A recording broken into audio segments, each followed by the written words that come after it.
Hello, my name is Ian, and today we're talking about Peter Narváez's I Think I Wrote a Folk Song, Popularity in Regional Vernacular Anthems. This is a song, this is an article, rather, about Sonny's Dream by Ron Hynes. And Peter's basic argument is that, or his initial argument is that we tend to sort of think of folk songs and popular songs as somehow incommensurate, that they're part of two different processes. And yes, folklorists gather that there are times when folk songs enter into the popular culture and certainly become recorded, become part of a collective, enter into a commercial repertoire. So you have things like the Anthology of American Folk Music, which is really sort of recordings that were commercial recordings of traditional songs that entered into some kind of system. But then you have things like Barbara Ann or Sloop John B. by Beach Boys, particularly Sloop John B. Barbara Ann might not be a folk song, but Sloop John B. is a traditional folk song that just enters into that kind of repertoire.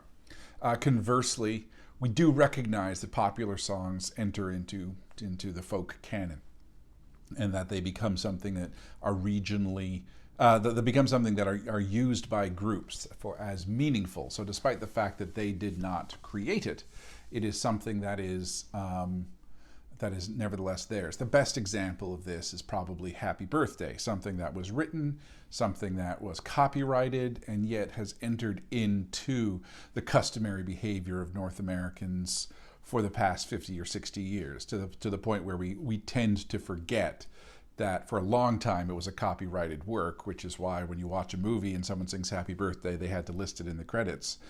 And they probably still need to list it in the credits, except it's finally only in the past 5 or 6 years as a public domain where you're allowed to actually use it without having to pay for the rights. It's one of the reasons why restaurants always have those weird Happy Birthday songs as opposed to the Happy Birthday song. It's because they would have had to have paid royalties. But what he's suggesting, what Peter is talking about, is that we tend to equate the popular, we tend to define popularity solely in terms of its commercial aspects. And so folk becomes some kind of aesthetic or purpose of use, and popularity has to do, that very word popularity has to do with sales, not simply commercial success, but specifically with the idea of sales. And he's saying, but that's not a measurement of song, really. That's not a measurement of how you can go forward with this, because ultimately he points to songs that are clearly popular by any other demonstrable level, except they're not necessarily marketed in terms of they're not necessarily measurable in terms of market share, but their popularity is really their folk success. Their popularity as a concept is that they have permeated and entered into a folk consciousness and just fundamentally become part of the repertoire. And they are, whether that is that they are re-recorded by other commercial artists, and those commercial artists also have some kind of folk aesthetic associated with them, and that is what they are trying to at least infer with their recordings, or I shouldn't have said that. That complicates things. But in folk performance, they enter into the performed repertoires, either of performed but not recorded repertoires of popular music singers, or they enter into sort of sing-along situations, campfire situations, that they become songs that everybody knows and everybody sings along to. And someone picks up the guitar around a fire and starts the first couple of lines, and Sonny lives on a farm, and all of a sudden everyone's like, no, and they join in and they sing. And that's the argument that he's making. And you can point to other songs in the canon, and he talks about Shelley Posen's work on the Chapeau Boys, and he talks about and Letterman, and specifically Pauline Greenhill's work on Barrett's Privateers as songs that were written. They do not emerge out of a folk process of some kind of collective collaboration, and we can just start to imagine what the folk composition process is. But, a text that somehow emerged. We know exactly where Stan. Oh, why am I blanking on his name? Stan Rogers. We know exactly where Stan Rogers was when he wrote Barrett's Privateers. We know it has a provenance. We know it has a copyright, and yet it so quickly entered into a folk popular repertoire. By folk popular, I mean it just sort of spread to the point where it became like a folk song in as much as its initial points of authorship tended to disappear. It was not understood as solely operating within this commercial aspect, but basically it became a song. And this is what happened with Sonny's Dream. Ron Hines himself, and the title that we get from this is I Think I Wrote a Folk Song. He almost resented the fact that the song took on such a popularity that he really didn't have control over it, because he was a songwriter. He was born, I'll just give you biographical details. He was born in 1950, I believe, in Ferryland, which is just off the Avalon Peninsula, not too far from St. John's. He went to university starting in the 1967, but quit soon thereafter to pursue a music career. Traveled around, came back to St. John's in 1978, part of the Wonderful Grand Band, which was operating alongside Codco and the sort of Newfoundland popular culture folk continuum in terms of theatrics and comedy that was happening at that time. But, so he was singing, and this song quickly took on a certain amount of cachet to it.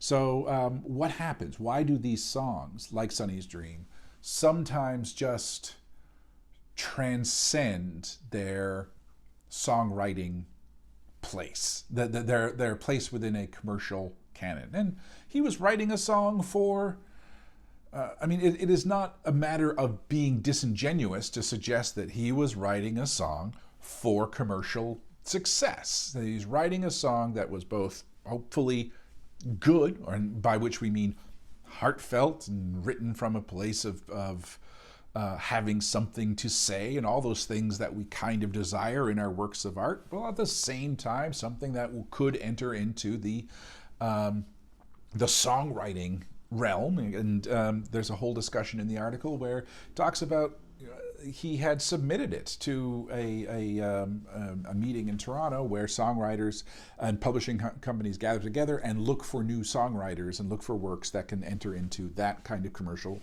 display.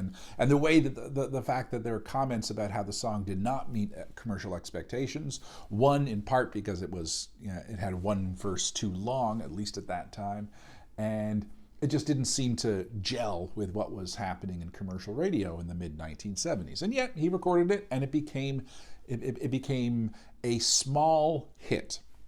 His version of it wasn't gangbusters, but it was a small regional hit, and then it just kept on being recorded.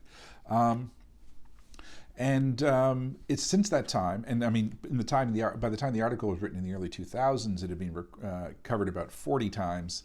And it's probably doubled since then in the past 20 years. It has taken on sort of remarkable resonance, and again, this is interesting because this was written in the ages before YouTube was a thing. So if you go on YouTube and put in Sonny's Dream, the amount of versions that you can come across not simply in terms of some artist's page, because there are some, but there aren't that many that are available through those kind of cycles. You can go to like Apple Music and Spotify and find some, but if you're looking at sort of YouTube, well, it's this, those versions of it. But so many versions of there's like punk versions available. There's spontaneous versions, and just people sitting around the fireplace who come across someone who like. The videos only hit 10 views, but it's just like Jimmy's Home, we sing Sonny's Dream. There's this wonderful one where Alan Doyle just spontaneously sings it after a book signing. There's footage of when Corey Hart sang it at a music festival in 2018, 2019, and in Newfoundland, and he starts singing Sonny's Dream. So it just becomes a reference that people go to, back and forth. There was a very influential variant of it, and that was by Hamish Imlach, who recorded it in the early 1980s. He had been performing in St. John's. He heard it at that time. He didn't, it wasn't the kind of song that he would typically sing, and yet he says there was just something about it that he couldn't shake. He then wrote another verse to it and gave it some kind of completion, and he gave it a verse that introduces the idea of Sonny's mother. If you don't know, I should have said this earlier, if you don't know Sonny's Dream, there are links to both Ron Hines' versions, and then one, I'll put one or two other versions in the description on the video. So the story sort of the boy kind of lost and stuck on this farm, and people are moving away, fathers are moving away, and so on. And Hamish wrote this fourth verse that gives some kind of narrative conclusion to it. And really, he has like Sonny's now old, and at the end of this, where in the first three verses, or the original three verses, and I guess even the original fourth verse that was omitted, Sonny is never given a particular age. He's young, but he's not necessarily a boy, and even the name Sonny allows for a certain amount of ambiguity. At the end, Sonny's mother is her calling to him from beyond the grave, and so at the very least there is some kind of temporal arc conclusion to it. And that's good to point out, because many of the versions that don't come from Canadian artists come from Hamish. So if you want to look at kind of a genealogy of versions of Sonny's Dream, you have to have Hamish as an important next-gen version of it. But most of the Canadian versions recorded, and certainly most of the vernacular versions of it, are coming from Hines versions, or the Hines original version, or versions that are immediately not additional creations of, and not like the Hamish exercises in, I need to fix this song, as if songs need fixing somehow. There are a number of versions, there are a number of genres that it's being done in. Most of them located in this sort of general ethos of vernacular. So roots music, blues versions, bluegrass versions, Irish, quote-unquote versions, Celtic, quote-unquote versions, folk, quote-unquote versions. So they work in that way. And again, there are many artists' repertoires. It's been pointed out that basically for a couple of years, any music performance in Atlantic Canada that it was even remotely abutting traditional folk, all those words, however you choose to use them, country music, you needed to play Sonny's Dream. It was just what you did.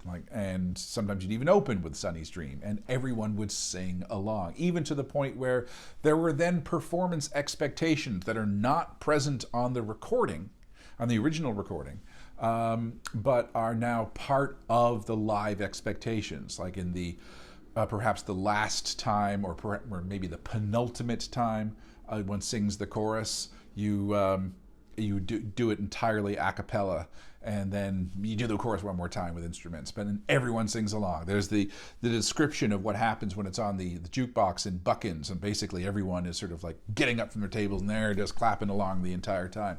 So it is a marker of place.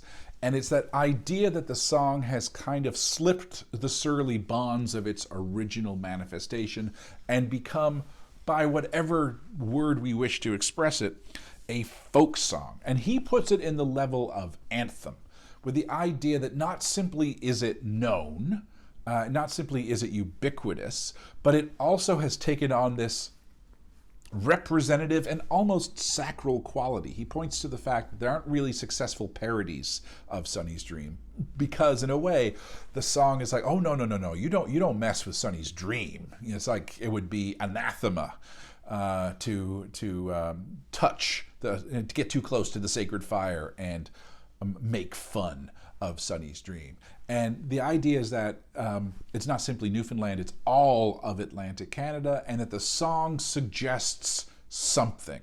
And the fact that there are multiple readings of it allows for multiple somethings. But they both, all the readings tend to sort of associate with this, I'll use the big old fancy words, this weird liminality, that half of the people think that the song is about having to go away, and half of the people suggest that the song is about having to stay, and that both of those are traps. Both of those are strange conditions of the Atlantic Canadian reality, of the current economic climate, and the current by which we mean the past 50 years, the current social climate, and that we're in this, there are incredibly strong rationales and feelings of being trapped, and there are incredibly strong rationales and feelings of being expelled or out-migrating despite whatever one's desires. And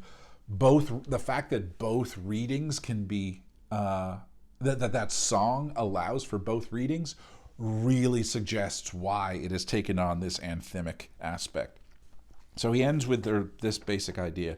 Sonny's dream is an unsettling vision of separation and ambivalence with regard to the deprivations of the past and the uncertainties of the present. The social attraction of the piece is not that it is a realistic slice of life, but rather, like all good anthems, it has provided the people of Atlantic Canada and other regions as well, because there's popularity in Scotland, there's popularity in Ireland, there's popularity quite broadly attested in bluegrass versions and so on. It's provided the people of Atlantic Canada and other regions as well the terms with which to articulate their unstated emotions, thus empowering them with a collective regional sense of common experience. So what Peter's doing in this article is really sort of hammering home the idea that the folk, however one wishes to define that questionable term, take whatever is available to them. Commercial music, traditional music, commercial products, traditional arts and crafts, mediated dance forms, learned dance forms from generations past, whatever is at their disposal is open to have meaning found in them. That there aren't these sort of strange strata that are that determine exactly what are the objects proper for identifying group affiliation. Then everything else is just like identifying some crass commercialization. The continuum that exists between folk and popular culture is about finding things meaningful because they are appropriate. They suit their function, maybe because they resonate with forms that are already present in the culture, but that isn't even necessary. Maybe they express something in a wholly different and new way that has no genetic lineage, and yet nonetheless resonates and makes sense and is vibrant and is meaningful. And again, Sonny's dream is in keeping with certain forms of Atlantic Canadian music. It is not entirely disconnected in terms of sort of its aesthetic patterning, but so many other commercial songs are equally of that same within that pattern and yet haven't taken on the anthemic quality. So what is it about Sonny's dream? And he talks, and he explains it. I mean, he goes into those ideas. He uses that to blow up the concept of really what comprises the popular. And so this is in many ways a meditation on the concept of popularity and how we need to use different lenses to speak about the popular, and that it's not simply the marketable, it is the lived, and and folk use is a measurement of popularity. So anyway, I can't say enough great things about this. It's also a nice song. It is not my favorite, but I recognize why it is, and I think it's not my favorite because I'm not an Atlantic Canadian. But oh my goodness, I've known Atlantic Canadians who just can't handle it. Like I gotta go. I mean, they will start weeping when Sonny's Dream comes on. They might start weeping and clapping at the same time, but it says something, and the fact that it says something is worthy of investigation. So anyway, recommend A++. My name is Ian. Today I have been talking about I Think I Wrote a Folk Song, Popularity and Regional Vernacular Anthems by the one and only and dearly lamented Peter Narváez. As ever, my friends, I wish you nothing but the best. I will see you soon. Be well. Take care. Bye-bye.